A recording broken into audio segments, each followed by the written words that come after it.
Hello, my little learners. Welcome back to your fun learning class, Shagun Explains. क्या आपने कभी cycling की है? या आपने अपने स्कूल का बैग तो जरूर उठाया होगा? आप एक डोर को ओपन और क्लोज भी करते हैं। आप जब क्रिकेट खेलते हैं तो आप शॉट भी मारते हैं। आप जब फुटबॉल खेलते हैं तो आप किक भी करते हैं। ये सब काम तो आपने जरूर किए होंगे। और क्या आप जानते हैं कि बिना जाने आपने एक बहुत इंपॉर्टेंट चीज का यूज किया है, जिसको बोला जाता है फोर्स।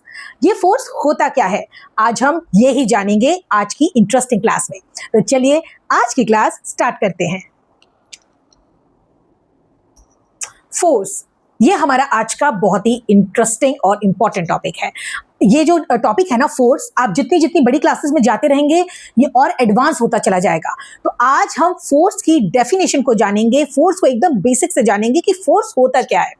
फोर्स ना क्या होता है, हिंदी में फोर्स को बोला जाता है बल। ठीक है, फोर्स को क्या बोला जाता है? फोर्स को बोला जाता है बल।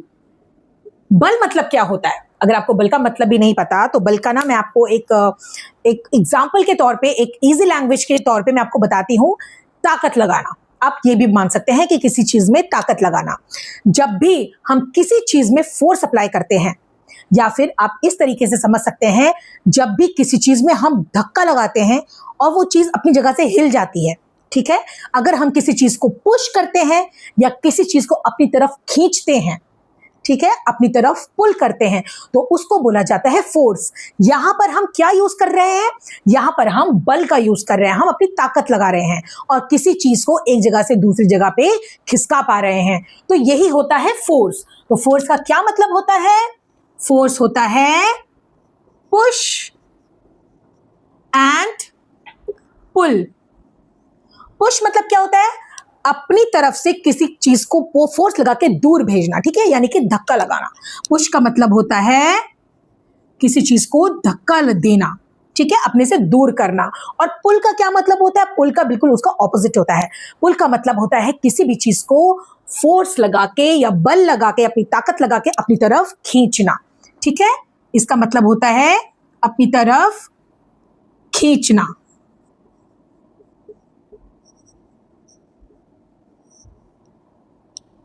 आपने ना कई बार देखा होगा, हम कहीं किसी शॉप में जाते हैं तो वहां पे ग्लास का डोर होता है या नॉर्मल भी डोर्स होते हैं ना, तो एक तरफ पुश लिखा होता है और एक तरफ पुल लिखा होता है। तो वहां पे ना मैंने देखा है लोग बहुत कंफ्यूज हो जाते हैं।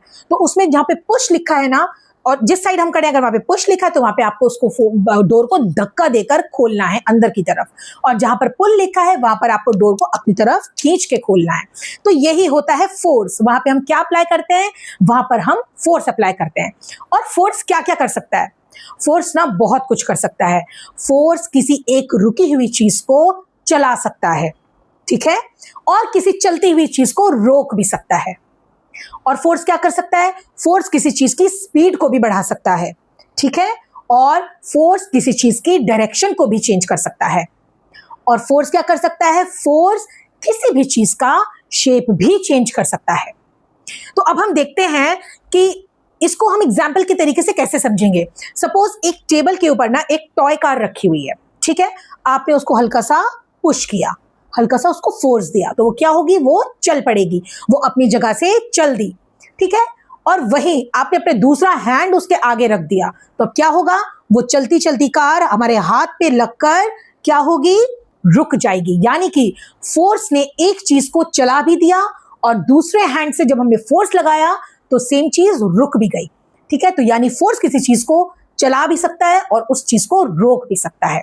ठीक है, और एक एग्जांपल लेते हैं हम, इरेजर। आपने देखा होगा जो इरेजर है जिससे हम अपनी पेंसिल को रब इरेज करते हैं, तो उसमें क्या होता है? अगर हम उसको फोर्स लगाए ना तो हम उसका शेप भी बदल सकते हैं, है ना, उसको तोड़ भी सकते हैं। फोर्स, अगर मैं इस पे बहुत ज्यादा ताकत लगा दूं, उस पे फोर्स लगा दूं, तो ये भी टूट सकता है। तो फोर्स से ना हम किसी भी चीज की शेप को चेंज भी कर सकते हैं। और एक और एग्जांपल लेते हैं। अगर मानिए आप फुटबॉल खेल रहे हैं, ठीक है, तो आपने बॉल को बहुत जोर से किक किया, तो यानी कि आपने उसके ऊपर फोर्स अप्लाई की, आपने उसको ताकत से मारा, आपने उसको बल दिया। तो अब क्या होगा? जो बॉल है वो आगे चल पड़ेगी, वो उतनी ही स्पीड से, जितनी फोर्स आप लगाएंगे वो उतनी स्पीड से आगे जाएगी, ठीक है, वो उतनी दूर आगे जाएगी। आपका एक फ्रेंड आगे भी खड़ा है, उसने क्या किया? जो बॉल उसकी तरफ आ रही है, आपके फ्रेंड की तरफ, उसने उसको दूसरे डायरेक्शन में किक कर दिया। तो अब बॉल जो इस डायरेक्शन में आ रही थी वो दूसरे डायरेक्शन में चली गई। तो इसका क्या मतलब होगा? इसका ये मतलब होगा कि जो फोर्स है ना वो डायरेक्शन भी चेंज कर सकता है। ठीक है, वो डायरेक्शन भी चेंज कर सकता है। और अगर आपने बहुत धीमे से बॉल को किक किया है, बहुत धीरे से आपने बॉल को किक किया और आपका एक फ्रेंड आगे खड़ा है, वो बॉल उसकी तरफ पहुंची और उसने उसको बहुत जोर से मार दिया, तो अब यानी कि हमने फोर्स लगा के जो उसकी एक्चुअल जिस स्पीड से वो आ रही थी बॉल, हमने उसकी स्पीड को चेंज कर दिया फोर्स लगा के। ठीक है ना, अपने ताकत से उसको मारा और वो बहुत ज्यादा स्पीड से आगे चलने लगी। तो ये सारी जो चीजें होती है ना, ये हम किसके हेल्प से कर पाते हैं? ये हम फोर्स के हेल्प से कर पाते हैं। हम साइकिलिंग करते हैं, तो साइकिलिंग करने के लिए क्या होता है? अगर हम साइकिल के ऊपर बैठ जाएं तो साइकिल अपने आप तो नहीं चलेगी ना, उसको हमें फोर्स अप्लाई करना पड़ेगा, हमें उसको थोड़ी सी जान लगानी पड़ेगी, ताकत लगानी पड़ेगी, पैडलिंग करनी पड़ेगी, तब जाके हमारी साइकिल चल सकती है। जब तक हम उस पर फोर्स अप्लाई नहीं करेंगे हमारी साइकिल भी नहीं चल पाएगी। तो हमारी आम जिंदगी में रोज हम हर वक्त फोर्स का यूज करते हैं, लेकिन वो बात अलग है कि हमें पता नहीं होता कि हम एक्चुअल में साइंस का यूज कर रहे हैं। तो बस ये था आज का इंटरेस्टिंग टॉपिक जिसका नाम है फोर्स। और ये जो फोर्स है ना, ये कई तरीके के फोर्स होते हैं जो मैं आपको अपनी आने वाली क्लासेस में बहुत अच्छे से समझाने की कोशिश करूंगी। ठीक है, तो फोर्स क्या होता है? फोर्स होता है पुश और पुल। किसी भी चीज को धक्का देना, अपना बल लगा के, अपनी ताकत लगा के, या किसी चीज को अपनी तरफ खींचना, बस फोर्स ये ही होता है और कुछ नहीं होता। तो आज की जो हमारी क्लास थी ना वो थी फोर्स की बेसिक क्लास। हमें आज सिर्फ ये समझना था कि फोर्स होता क्या है। अब अपने आने वाली क्लासेस में मैं आपको डिफरेंट टाइप्स ऑफ फोर्सेस समझाऊंगी जो बहुत इंपॉर्टेंट है, और लाइफ टाइम जब तक आप साइंस पढ़ेंगे ना ये टॉपिक आपका पीछा नहीं छोड़ने वाला। तो मेरी आपसे रिक्वेस्ट है आप इस टॉपिक को बहुत ध्यान से समझिए।